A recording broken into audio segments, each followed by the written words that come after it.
ଝିଅମାନେ ବିଧବା ହେଉଛନ୍ତି। ଆପଣ ଯେଉଁ ଗାଁକୁ ଯାଉଛନ୍ତି ସେ ପିଲାମାନେ ଆସିକି ଆପଣ କଥାରେ କେତେ ଜଣ ମଦ ଛାଡ଼ିଲେଣି? ଆମେ ତ ସେଇ କଥାଟା ଗୁରୁତ୍ୱ ଦେଉନୁ ବୁଝିଲେ। ଏଇଟା ଯିଏ କର୍ମୀମାନେ ଅଛନ୍ତି ତାକୁ ଏମିତି କହିଦେଲେ ଛାଡ଼ିବେନି ମଦ। ଯିଏ ଯେଉଁଠି ଅଛନ୍ତି କିଛି ଲୋକ ଅଛନ୍ତି ତାଙ୍କର ସେ କଥା କରୁଛନ୍ତି, କିଛି ଲୋକ ମଦ ଛାଡ଼ୁଛନ୍ତି, ସେଥିରେ କଥା ନାହିଁ। ମଦଟା ବଢ଼ୁଛି କାହିଁକି ସରକାର ଦୋକାନ ଦେଉଛନ୍ତି। ଏଇ ନୂଆ ଗାଁ ଯେଉଁ କହୁଥିଲି, ଏ ନୂଆ ଗାଁ ଗୋଟେ ଗାଁ ଅଛି ଏଇ ପାଖରେ, ସେଠି ଆମେ ଏଇ ନିଶା ନିବାରଣ ଆନ୍ଦୋଳନରେ ଯାଉଛୁ, ଜାଣିଲୁ ଯେ ଏଠି ବନ୍ଦ କରିଛନ୍ତି ଦୋକାନ। ସେଠୁ ଟିଭିରେ ଦେଖାଉଥିଲା, ସେ ପଢ଼ୁଛନ୍ତି କିନ୍ତୁ ପୋଲିସ କିଛି କରୁନାହାନ୍ତି, ରହିଛନ୍ତି। ଆମେ ଯାଇଥିଲୁ, କ'ଣ ଆପଣମାନେ ଏସବୁ ଦୋକାନ କେମିତି ବନ୍ଦ କଲେ, କାହିଁ ବନ୍ଦ କଲେ? ନା ଆମର ପୁରୁଷମାନେ ଯାଉଥିଲେ ସହରରେ ଖାଇକିରି ଆସିଥିଲେ, ଗାଁ ମୁଣ୍ଡେ ରହିଲା ବେଳେ ହଁ ଗଲେ ଆଇଲେ ଖାଇଲେ, ବାସନ କୁସନ ରହିଲାନି। ବାସନ କୁସନ ବିକିକି ମଦ ପିଇଲେ। ଆଉ କି ଦୁର୍ଦ୍ଦଶା, ଗୋଟିଏ ବନ୍ଧକ ସାଙ୍ଗରେ ଗୋଟେ ଜୀବନର ଗୋଟିଏ ରାତି କରିବା ଭାରି କଷ୍ଟକର। ଶୁଣିଛି ଯେଉଁମାନେ ଏସବୁ ଭୋଗିଛନ୍ତି ସେମାନେ କହନ୍ତି ଯେ ଜାଣିଛୁ। ତେଣୁ ସାରା ଜୀବନ ଯେ ରହିବ କେତେ କଷ୍ଟର କଥା। ତ ଆପଣ ନବୀନ ବାବୁଙ୍କୁ ଭେଟିକିରି କହିଥିଲେ ନିଶା ନିବାରଣ ଉପରେ? ଭେଟିବା ପାଇଁ ପ୍ରାୟ 2 ବର୍ଷ ଖଣ୍ଡେ ଚାଲିଗଲା। 2 ବର୍ଷ ଚେଷ୍ଟା ଚାଲିଗଲା, ଅନଶନ କରୁ, ତବେ ଶୁଣିଲେନି।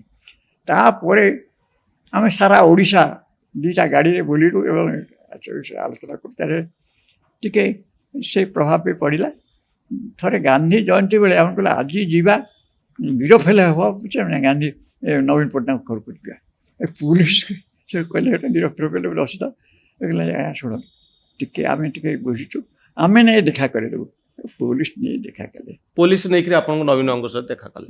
ମୁଁ ଏବଂ ନବକୃଷ୍ଣ ଚୌଧୁରୀଙ୍କ ଝିଅ କୃଷ୍ଣା ମହାନ୍ତି, ଆମର ଜଣେ କାହ୍ନୁ ବେହୁରାରେ ବୋଲି ଜଣେ ଆମର ଭଲ ଆକ୍ଟିଭିଷ୍ଟ, ସିଏ ଆମେ 3 ଜଣ ଗଲୁ।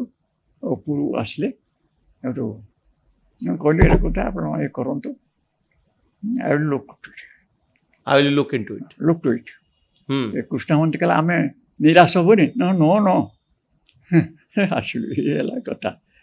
ସେ ତାଙ୍କ ବାଟରେ ଅଛନ୍ତି। ତ ଆଉ କିଛି କାମ ହେଲାନି? କାମ ହେଲାନି, କାମ ବଢ଼ିଲା। ମଦ ଦୋକାନ ବଢ଼ିଲା। ମଦ ଦୋକାନ ବଢ଼ିଲା। ସିଏ କ'ଣ ତାଙ୍କ ମୁଣ୍ଡରେ କିଛି ଅଛି? ସେ ନିଜର ବିଚାର କିଛି ଅଛି। ତ ମୋହନ ଚରଣ ମାଝୀଙ୍କୁ ଭେଟିଲେଣି ଆପଣ? ଭେଟିଲୁ। ସେ କ'ଣ କହିଲେ? ମୋହନ ଚରଣ ଏଇଟା ଫରକ ପଡ଼ିଲା। ମୋହନ ଚରଣ ଭେଟିଲୁ, ନୂଆ ଆସିଥିଲେ ତ ଭାରି ବ୍ୟସ୍ତ ଥିଲେ, ଚେଷ୍ଟା କରି ଦେଖା ହେଲେନି। ହଁ, ଏଇ ଯେଉଁ ଜିନିଷ ଶ୍ରୀଚନ୍ଦନ କହିଲା ପରେ ମୁଁ ଗୋଟେ ଖବରକାଗଜ ଲେଖିଲି, ତାରି ଉପରେ ଖବରକାଗଜ ଏଇଟା ଲେଖିଲେ।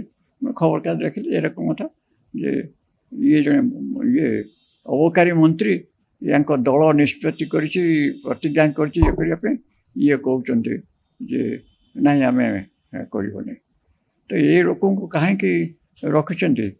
ତାଙ୍କର ତ ଇସ୍ତାହାରେ ଅଛି, ମୁଖ୍ୟମନ୍ତ୍ରୀ ନିଜେ ଏଇଟା ନିଅନ୍ତୁ, ନହେଲେ ସେ ଗୋପାଳପୁର ତାର ସେ ମନ୍ତ୍ରୀ ହେଲା ପରେ ଦେଖିଲି ଯେ ସେଇ ଲୋକ ଆଗରୁ ନିଶା ଆନ୍ଦୋଳନ କରିଥିଲା। ମୁଁ କହିଲି ତାକେ ତା ବାନ୍ଧେ କି ଯେ ନା ସେ ତାକୁ ଦିଅନ୍ତୁ। ସେଇ ତାପରେ କିନ୍ତୁ ମୁଖ୍ୟମନ୍ତ୍ରୀ ସାଙ୍ଗରେ ଏତେ ଦିନ ହେଲାଣି ମୁଁ ଦେଖା ହେଇପାରୁନି। ସେ କଥା ଖବରକାଗଜ ବାହାରିଥିଲା। ଧର୍ମେନ୍ଦ୍ର ପ୍ରଧାନ ତାକୁ ଦେଖିଛନ୍ତି, ତାଙ୍କୁ ସବୁ କହିଛନ୍ତି କିନ୍ତୁ ଆପଣ ଗୋଟେ ଇଏ କରନ୍ତୁ, ତାକୁ ଦେଖା ଦିଅନ୍ତୁ, ଗୋଟେ ଡାକି କହନ୍ତୁ, ନହେଲେ ଗୋଟେ ବଦନାମ ହେଉଛି।